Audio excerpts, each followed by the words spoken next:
है, लेकिन इससे पहले एक बड़ी जानकारी आपको दे दें कि पेट्रोल डीजल की बढ़ती कीमतों के बीच में सीएनजी के दाम भी बढ़े हैं। अब लखनऊ और उन्नाव में सीएनजी 80 रुपए 80 पैसे प्रति किलोग्राम के हिसाब से मिलेगा।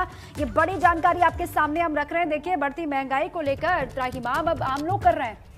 ये बड़ी जानकारी दी है। पेट्रोल डीजल की बढ़ती कीमतें हैं जिससे आम लोग वैसे ही परेशान हैं। अब इस बीच में पेट्रोल डीजल के दाम जिस तरीके से बढ़ रहे हैं, उसके बीच में सीएनजी के दाम में भी इजाफा हो गया है और आम लोग इससे बेहद परेशान हैं। देखिए, लखनऊ में 8.5 रुपए महंगी हो गई है सीएनजी। गुंजन, बिल्कुल, ये बड़ी जानकारी आपको दे दें। पेट्रोल डीजल की बढ़ती कीमतों की वजह के बाद अब सीएनजी के दाम भी बढ़ने लगे हैं। लगातार पेट्रोल डीजल के दाम बढ़ते जा रहे हैं।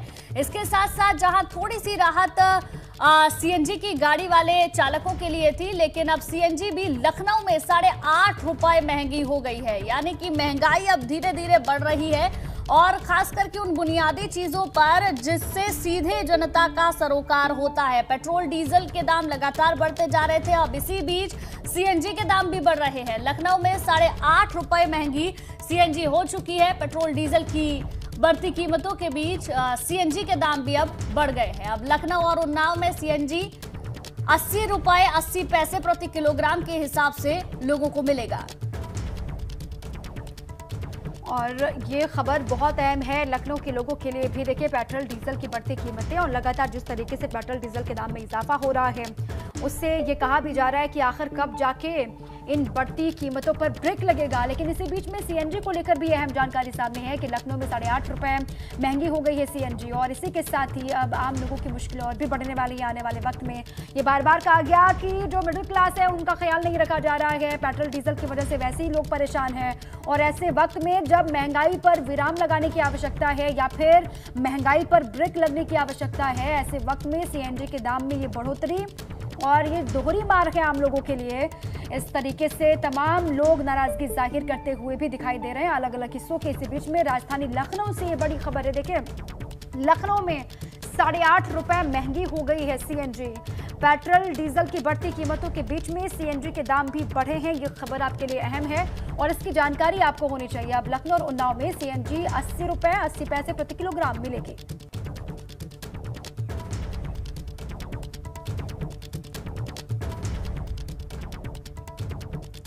और इसी बीच एक और बड़ी खबर मिल रही है, उसका रुख करेंगे। कानपुर से लेकर कोलकाता के बीच अब फ्लाइट शुरू हो जाएगी। बड़ी जानकारी आपको दे दें, कानपुर से कोलकाता जाने वाले लोगों के लिए अब सहूलियत होगी क्योंकि रोजाना फ्लाइट होगी। 21 अप्रैल से शुरू होगी कानपुर कोलकाता की सीधी उड़ान। यानी कि जो लोग कानपुर से कोलकाता और कोलकाता से कानपुर आना जाना जिनका होता है, उनके लिए ये बड़ी और अच्छी खबर है।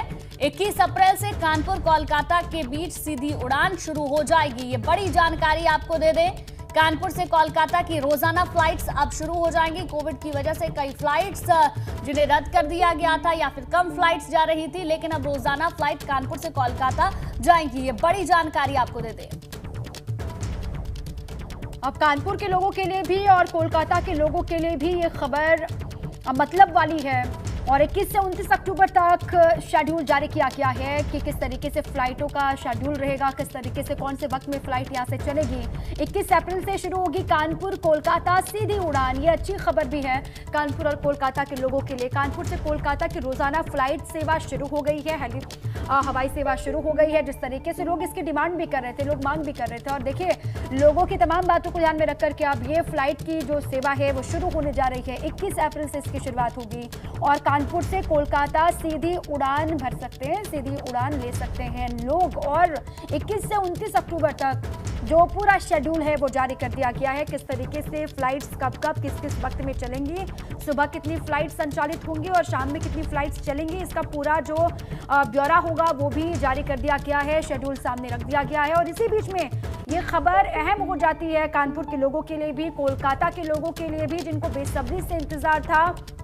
जिनको अलग अलग हिस्सों में जाकर के फ्लाइट्स पकड़नी पड़ती थी, जिनको लंबा वक्त लगता था। अब उनके लिए ये राहत भरी खबर है, अच्छी खबर है, खुशखबरी भी इसे आप कह सकते हैं। कानपुर और कोलकाता के लोगों के लिए ये राहत वाली खबर। बिल्कुल, 21 से लेकर 29 तक के लिए शेड्यूल भी जारी कर दिया गया। 21 अप्रैल से कानपुर कोलकाता की सीधी उड़ान शुरू होगी और 21 से लेकर 29 अप्रैल तक जो फ्लाइट्स होंगी उसका टाइमिंग क्या रहेगा, उसका जो शेड्यूल है वो पूरा जारी कर दिया गया है। लोगों के लिए सहूलियत बढ़ जाएगी। कोरोना के समय में जब कोरोना काल के दौरान कई सारी फ्लाइट्स को कैंसिल किया गया था, जिसमें कि कुछ ही फ्लाइट सिर्फ जा रही थी, लेकिन अब रोजाना के लिए कानपुर और कोलकाता के बीच सीधी उड़ान जो है वो शुरू हो जाएगी। 21 अप्रैल से इसकी शुरुआत होगी। 21 से लेकर 29 अप्रैल तक का शेड्यूल भी जारी कर दिया गया है। तो ये बड़ी जानकारी आपको दे दें, कानपुर से कोलकाता आने जाने वाले यात्रियों के लिए ये बड़ी खबर है, जिनका आना जाना लगा रहता है। ऐसे में अब फ्लाइट्स रोजाना के लिए शुरू हो गई हैं। 21 अप्रैल से इसकी शुरुआत होगी। 21 से 29 अप्रैल तक का शेड्यूल भी जारी कर दिया गया है। और ये अहम खबर है गुंजन, इसी का लगातार लोग इंतजार भी कर रहे थे। कोविड काल, अब जैसे जैसे कोविड में कमी देखी जा रही है, केसेस में कमी, और उसी बीच में ये अहम खबर है। और ये जानकारी हम लगातार दे रहे हैं कि 21 अप्रैल से इसकी शुरुआत भी होने जा रही है। 21 अप्रैल से कानपुर से कोलकाता की सीधी जो उड़ान है वो शुरू होने को है। तैयारियां पूरी हो चुकी हैं। शेड्यूल क्या रहने वाला है, किस तरीके से फ्लाइट्स चलेंगे, किस तरीके से वक्त निर्धारित किया गया है, वो भी पूरी जानकारी दे दी गई है। इसी बीच में बड़ी जानकारी आपके सामने है कि कोलकाता से कानपुर और कानपुर से कोलकाता जो लोग सफ़र करते हैं, जो लोग जाते हैं, उनके लिए ये अच्छी खबर है। और ये लक्ष्य भी रखा गया था, एक तरीके से समय निर्धारित भी किया गया था, और उसी समय के अनुसार ही देखिए 21 अप्रैल से शुरू होगी कानपुर कोलकाता सीधी उड़ान।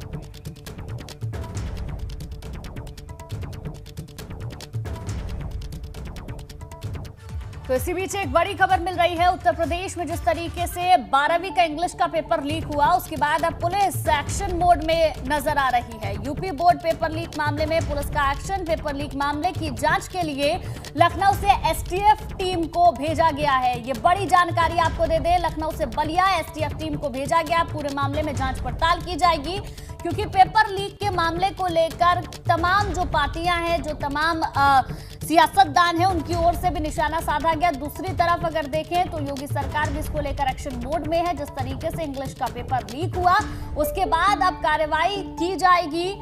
एसटीएफ की टीम अब भेजी जाएगी। एक्शन मोड में पुलिस नजर आ रही है। पेपर लीक मामले की जांच के लिए लखनऊ से एसटीएफ टीम को भेजा गया है। लखनऊ से बलिया एक एसटीएफ टीम जाएगी, जो पूरे मामले की जांच पड़ताल करेगी। उसके बाद देखना होगा क्या कुछ सामने आता है। बहरहाल ये बड़ी जानकारी आपको दे दे, डीएम और एसपी को जांच करने के निर्देश दे दिए गए हैं। एसटीएफ की टीम अब इस पूरे मामले में जांच करेगी। इसके लिए लखनऊ से एक टीम को बलिया भेजा गया है। उसके बाद पूरी जांच पड़ताल इस मामले को लेकर की जाएगी। अब देखिए पेपर लीक मामले में क्या कुछ अपडेट्स है, क्या बड़ी खबर निकल करके बाहर आ रही है, वो हर एक जानकारी आपको दे रहे हैं। पेपर लीक मामले की जांच के लिए लखनऊ से एसटीएफ की टीम भेजी गई है बलिया, और वहां पर जाकर के जांच पड़ताल की जाएगी। अभी तक 22 लोगों की इस पूरे मामले में गिरफ्तारी हो चुकी है। उन सभी से पूछताछ भी लगातार हो रही है। जो एक तरीके से आप कह लीजिए नजर है योगी आदित्यनाथ की, उसी हिसाब से अधिकारी भी लगातार काम कर रहे हैं। सीएम ने दो टूक कह दिया है कि किसी को भी बख्शा नहीं जाएगा, वो कितने ही बड़े पद पर बैठा हुआ अधिकारी क्यों ना हो, जो इस पूरे मामले में शामिल रहा है या फिर उसकी कहीं पे भी संलिप्तता उजागर होती है, ये पाया जाता है कि उसकी भागीदारी है इस पेपर लीक कांड में, तो उस पर भी कार्रवाई होगी, कोई भी छूटेगा नहीं। और साफ मंशा के साथ में योगी सरकार 2.0 लगातार आगे बढ़ रही है। इसी बीच ये खबर है कि लखनऊ से बलिया भेजी गई है एसटीएफ की team.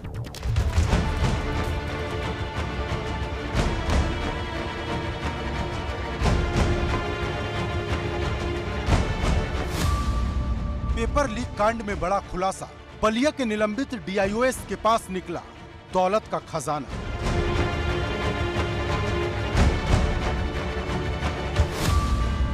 Back to back paper leak, mastermind ने किया था सिस्टम को वीक।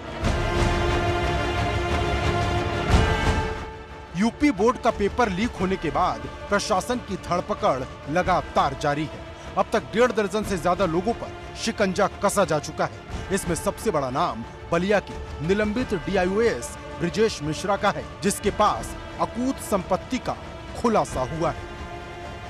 यूपी बोर्ड के पेपर लीक मामले में बलिया के डीओएस ब्रजेश मिश्रा पर भी जांच का शिकंजा कसा है। ब्रजेश मिश्रा का विवादों से पुराना नाता रहा है, उन पर भ्रष्टाचार में लिप्त होने और काली कमाई करने के भी गंभीर आरोप लगे हैं। दावा ये किया जाता है कि ब्रजेश मिश्रा जिस भी जिले में पोस्टेड रहते हैं वहां एक आलीशान मकान बनाकर रखते हैं। प्रयागराज में भी वो कई सालों तक बीएसए के पद पर कार्यरत थे। यहाँ सबसे पॉश इलाके सिविल लाइंस में भी उन्होंने एक आलीशान मकान बना रखा है।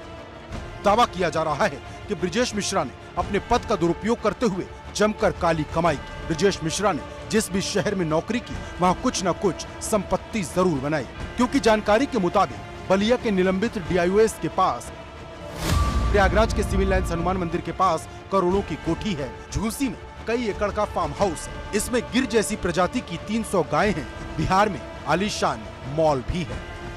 अंदर का जो नज़ारा है, जो तस्वीरें हैं, वो देखकर अंदाज़ा लगाया जा सकता है कि कितना कीमती, कितना आलीशान ये मकान है। और निश्चित तौर पर कहा जा सकता है कि इस तरीके के मकान जो है वो साधारण कमाई से नहीं बनाए जा सकते। निश्चित तौर पर कहीं ना कहीं भ्रष्टाचार का मामला होगा, काली कमाई करने का मामला होगा। और ब्रजेश मिश्रा का तो इस विवाद से लगातार गहरा नाता रहता है और आरोप ये लगता रहता है कि वो जहाँ भी जिस भी जिले में पोस्टेड रहते हैं वहाँ इसी तरीके के मकान खड़े करके रखते हैं। जौनपुर में भी उनके मकान बनाए जाने की सूचना है। लखनऊ में भी उनका एक आलीशान मकान है। बलिया जिले में भी जहां वो रहते हैं वो एक आलीशान मकान है। और प्रयागराज के इस मकान को देखकर अंदाजा लगाया जा सकता है कि ब्रजेश मिश्रा किस तरीके से भ्रष्टाचार में लिप्त रहते होंगे। इस मामले में ब्रजेश के खिलाफ आय से अधिक संपत्ति की जांच भी शुरू हो सकती है। लेकिन मुद्दे की बात यह है कि क्या ब्रजेश मिश्रा पर कोई सख्त कार्रवाई होगी, क्योंकि ब्रजेश मिश्रा पर आय से अधिक संपत्ति के मामले में एक कार्रवाई पहले भी हो चुकी है। प्रशासन के आदेश पर उसके ठिकाने पर छापा भी पड़ा था, लेकिन कुछ नहीं मिला। वहीं सवाल पेपर लीक मामले पर हो रही सियासत का भी है, क्योंकि अभी तक सिर्फ विपक्ष सवाल उठा रहा था, लेकिन अब सिस्टम के फेलियर पर मेरठ से भाजपा के सांसद राजेंद्र अग्रवाल ने भी सवाल उठा दिया। योगी जी कानून व्यवस्था की दृष्टि से या इस प्रकार के अपराधियों के खिलाफ सख्त कार्रवाई करने के लिए उनका यश भी है, वो प्रसिद्ध भी है इस बात के लिए। और जो हुआ, बेशक कोई ना कोई बड़ा एक ऐसा कोई नेटवर्क है, लोगों ने खड़ा कर रखा है जो इस प्रकार इस काम को करता है। सख्त कार्रवाई होगी, सख्त से सख्त कार्रवाई होगी। हालांकि सूबे की सरकार नकल माफिया पर एकदम एक्शन में है। इसमें शामिल सभी के खिलाफ रासुका के तहत कार्रवाई करने की तैयारी है। प्रयागराज से मोहम्मद मोइन के साथ bureau report, ABP Ganga.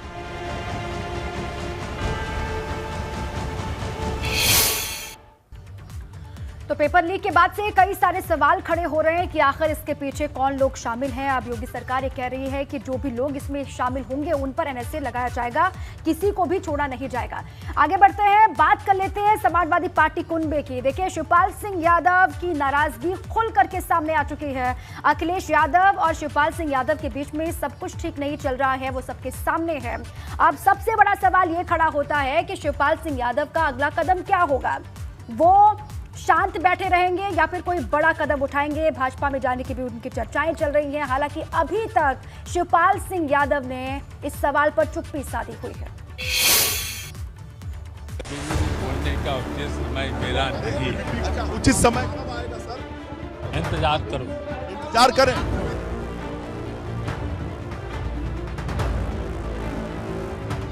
Samajwadi कुनबे में वर्चस्व की जंग, चाचा शिवपाल जाएंगे किसके संग?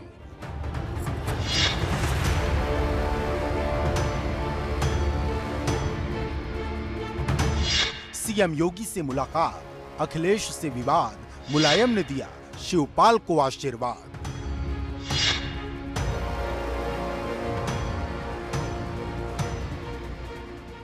समाजवादी कुनबे में एक बार फिर चाचा शिवपाल और भतीजे अखिलेश के बीच दरार आ गई है। भतीजे ने चाचा को सपा का विधायक मानने से ही इनकार कर दिया, तो शिवपाल यादव ने विधानसभा सदस्यता की शपथ लेने के बाद सीधे सीएम योगी से मुलाकात कर बड़ा सियासी दांव चल दिया। हालांकि भविष्य के फैसले पर उन्होंने कहा कि वक्त आने पर इसका खुलासा करेंगे। बहुत जल्दी समय पर सब बातचीत कर लेंगे और बोलेंगे। फिर कुछ बड़ा सियासी फैसला लेने वाला सुने हैं? बहुत जल्दी समय पर आपसे बात कर लेंगे, बोलेंगे, सब कुछ। लेकिन शिवपाल के इस रहस्यमयी बयान के बाद सियासी चर्चा तेज हो गई है और अटकलें लगाई जाने लगी हैं कि क्या शिवपाल यादव भाजपा के साथ नया रिश्ता जोड़ सकते हैं, क्योंकि सूत्रों से मिली जानकारी के मुताबिक मुलायम ने शिवपाल को कोई भी फैसला लेने के लिए आजाद कर दिया है। मतलब शिवपाल यादव जो भी फैसला लेंगे उसमें बड़े भाई मुलायम का आशीर्वाद होगा। शिवपाल के भविष्य पर कई तरह की अटकलों का दौर जारी है, जिसमें एक विकल्प ये भी हो सकता है कि शिवपाल यादव जसवंत नगर सीट से इस्तीफा दे दे, जो सीट उन्होंने सपा के चुनाव चिन्ह पर जीती है, और फिर विधानसभा के उपचुनाव में इसी सीट पर अपने बेटे आदित्य को लड़वाएं। और अब शिवपाल पूरे एक्शन में है। गुरुवार को शिवपाल ने अपने सभी नेताओं की बैठक बुलाई, जिसमें पार्टी के भविष्य की रणनीति से लेकर जमीनी संघर्ष पर जमकर चिंतन मंथन हुआ। वो न सिर्फ अपने कार्यकर्ताओं से भेंट कर रहे हैं, बल्कि छोटे छोटे कार्यक्रमों में शरीक होकर जमीन पर अपनी मौजूदगी दिखा रहे हैं। दरअसल सपा के टिकट पर चुनाव लड़कर विधायक बने शिवपाल यादव के रिश्ते फिर से अखिलेश यादव से बिगड़ गए हैं। शिवपाल इस कदर नाराज हैं कि अखिलेश यादव ने गठबंधन के सहयोगी दलों की जो बैठक बुलाई थी उसमें शामिल तक नहीं हुए और अब भविष्य के लिए राजनीतिक विकल्प की तलाश में जुट गए हैं। बुधवार को विधायक पद की शपथ लेने के बाद शिवपाल सिंह यादव ने मुख्यमंत्री योगी आदित्यनाथ से मुलाकात की। दोनों के बीच करीब 20 मिनट तक की बातचीत हुई और कई संकेत दे दिए गए। हालांकि शिवपाल ने इस मुलाकात को शिष्टाचार भेंट बताया। लेकिन शिवपाल यादव के करीबियों की माने तो चुनाव के समय परिवार और समाज के दबाव की वजह से शिवपाल यादव ने जहर का घूंट पीकर सब कुछ बर्दाश्त कर लिया था, लेकिन अब वो बर्दाश्त करने के मूड में नहीं है और अपने लिए नई सियासी राह तलाशने में जुटे हैं। क्योंकि शिवपाल के करीबी हरिओम यादव पहले ही भाजपा में शामिल हो चुके हैं, तो मुलायम की छोटी बहू अपर्णा यादव ने चुनाव से ठीक पहले भाजपा का दामन थाम लिया था।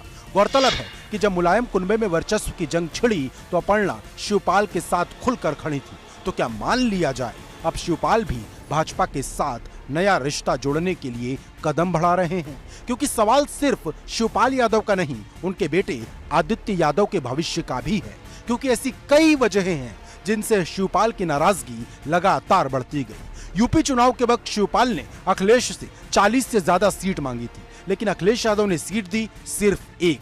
शिवपाल ने अपने बेटे आदित्य को चुनाव लड़ाने की कोशिश की, लेकिन अखिलेश ने कोई सुनवाई नहीं की और गठबंधन के बाद भी चुनाव प्रचार में शिवपाल को कोई तवज्जो नहीं दी गई। जबकि गठबंधन की बैठकों में प्रचार में ओम प्रकाश राजभर, केशव देव मौर्य, संजय चौहान और जयंत चौधरी की मौजूदगी नजर आती थी, लेकिन शिवपाल को कोई भाव नहीं दिया गया। और जब चुनाव के बाद सपा के विधायकों की बैठक हुई तो शिवपाल को न्योता नहीं दिया गया और आखिरकार शिवपाल यादव के सब्र का बांध टूट गया। क्योंकि जब 29 मार्च को सपा ने गठबंधन के दलों की बैठक बुलाई तो शिवपाल शामिल ही नहीं हुए।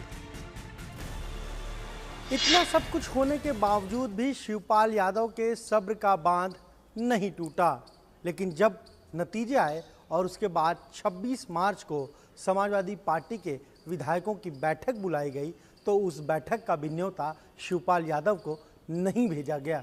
यहाँ तक कि उन्हें सूचना भी नहीं दी गई और उसी बैठक में अखिलेश यादव को विधायकों ने नेता प्रतिपक्ष चुना।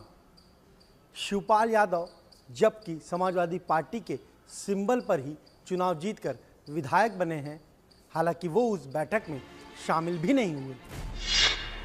दरअसल बड़े भाई मुलायम सिंह यादव के हाथ से सपा की बागडोर जाने के बाद शिवपाल का राजनीतिक घर ही पराया हो गया।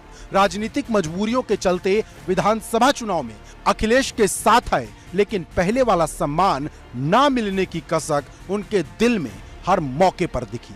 मुलायम के सपा मुखिया रहते शिवपाल सपा में हमेशा नंबर 2 की हैसियत पर रहे, लेकिन सपा की कमान अखिलेश के हाथ में जाने के बाद सम्मान न मिलने की वजह से ये दूरियां बढ़ती चली गई और अब शिवपाल भविष्य के लिए विकल्प तलाश रहे हैं। पहला विकल्प जसवंत नगर सीट से इस्तीफा और फिर उसी सीट से अपने बेटे आदित्य को उपचुनाव में भाजपा से मिलकर चुनाव लड़वा दे। दूसरा विकल्प इस साल यूपी की राज्यसभा की सीटें खाली होने वाली हैं, तो भाजपा के कोटे से शिवपाल यादव राज्यसभा जा सकते हैं। तीसरा विकल्प शिवपाल यादव आजमगढ़ से लोकसभा का उपचुनाव लड़ सकते हैं, क्योंकि आजमगढ़ की लोकसभा की सीट अखिलेश यादव के इस्तीफे के बाद खाली है। चौथा और आखिरी विकल्प यह है कि शिवपाल यादव सपा गठबंधन के कुछ सहयोगियों को भाजपा में लाने की कोशिश कर सकते हैं। वहीं भाजपा 2024 को ध्यान में रखते हुए सारे सियासी ताने बाने बुन रही है। मंत्रिमंडल के गठन से लेकर विभागों के बंटवारे तक में सियासी समीकरण साधे गए हैं और अब भाजपा की नजर सपा के core voter Yadav vote bank पर है, जिसे साधने के लिए शिवपाल अगर हथियार बनते हैं तो अखिलेश यादव के लिए आगे की राह मुश्किल हो जाएगी।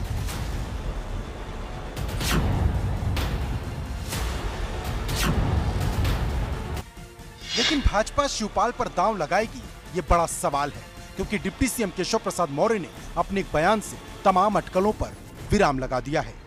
सर क्या बीजेपी में आ सकते हैं, बीजेपी के साथ आ सकते हैं? योगी जी से मुलाकात भी की है। हमारे यहाँ कोई वैकेंसी है सर, लेकिन गठबंधन में तो सेंध लगा दी है। अभी आप काल्पनिक सवाल क्यों कर रहे हैं? हालांकि सियासत में वैकेंसी का कोई वक्त नहीं होता, ये जरूरत पड़ने पर कभी भी निकल आती है। Bureau report, ABP Ganga. चलिए आगे बढ़ते हैं। एक और बड़ी जानकारी आपको दे दें कि बुंदेलखंड एक्सप्रेसवे का जल्द ही लोकार्पण होने को है। ये बड़ी जानकारी आपके सामने हम रख रहे हैं। जल्द ही बुंदेलखंड एक्सप्रेसवे का लोकार्पण होगा।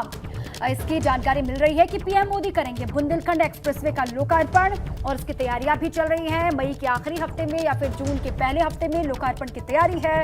ये बड़ी खबर आपके सामने और खुद प्रधानमंत्री मोदी लोकार्पण करेंगे। एक्सप्रेसवे को प्रयागराज से जोड़ने का डीपीआर बनाने का निर्देश दे दिया गया है और इसके साथ ही औद्योगिक विकास मंत्री नंदगोपाल नंदी ने ये निर्देश दिए हैं। इसके साथ ही अब जानकारी ये भी है कि जल्द ही मई के आखिरी हफ्ते में या फिर जून के पहले हफ्ते में बुंदेलखंड एक्सप्रेसवे का लोकार्पण हो सकता है।